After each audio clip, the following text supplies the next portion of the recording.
Good morning to everyone. Morgan Stanley की report है Titan पर और पॉजिटिव रिपोर्ट है, न्यूट्रल की कॉल दी है इन्होंने। इनफैक्ट ओवरवेट है और 3,953 रुपये प्रति शेयर का टारगेट प्राइस, यानी कि 15% का अपसाइड पोटेंशियल टाइटन में मॉर्गन स्टैनली को नजर आ रहा है।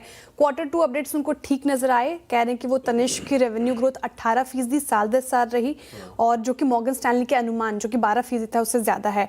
बायर ग्रोथ घटी है जो कि यतिन जी भी मेंशन कर रहे थे, लेकिन उसके बावजूद अगर आप देखें सोने के दाम ऊंचाई स्तरों पर है, लेकिन एवरेज टिकट साइज बढ़ा है। अर्ली फेस्टिव सीजन की जल्दी आने से मजबूत बिक्री भी मिली है कंपनी को और हाई बेस का इम्पैक्ट न्यूट्रल रहा है।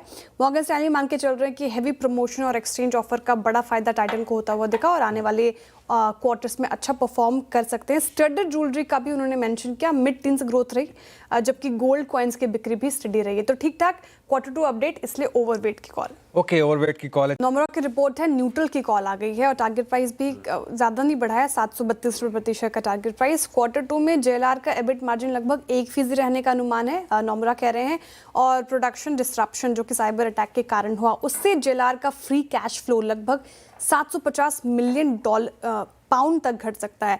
ये मेंशन किया, अगर प्रोडक्शन नॉर्मल हो जाए तो उसके बाद रिकवरी की भी अच्छी खासी उम्मीद जता रहे हैं नोमुरा, और उनका मानना है कि स्टॉक फिलहाल ज़्यादा महंगा नहीं है, लेकिन अपसाइड ग्रोथ थोड़े अभी लिमिटेड नजर आ रहे हैं, इसलिए न्यूट्रल की कॉल।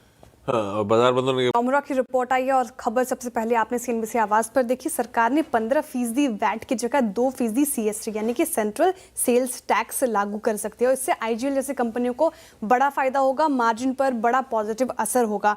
नोमुरा का कहना है कि इससे एबिटा पर इम्पैक्ट पड़ेगा। साथ ही मार्जिन की बात करें तो IGL की 22% और MGL का 4% की बढ़ोतरी देखने को मिल सकती है। ब्रोकरेज का व्यू है IGL पर न्यूट्रल 225 रुपये प्रति शेयर का टारगेट प्राइस, MGL पर अच्छा खासा टारगेट प्राइस बढ़ाया उन्होंने 1580, करीब 15% का अपसाइड पोटेंशियल। क्यों? क्योंकि वैल्यूएशन के लिहाज से MGL ज्यादा अट्रैक्टिव लग रहा है, वॉल्यूम ग्रोथ मजबूत है और मार्जिन प्रोफाइल भी ज्यादा बेहतर है MGL का, इसलिए ये दो काउंटर्स आपके रडार पर।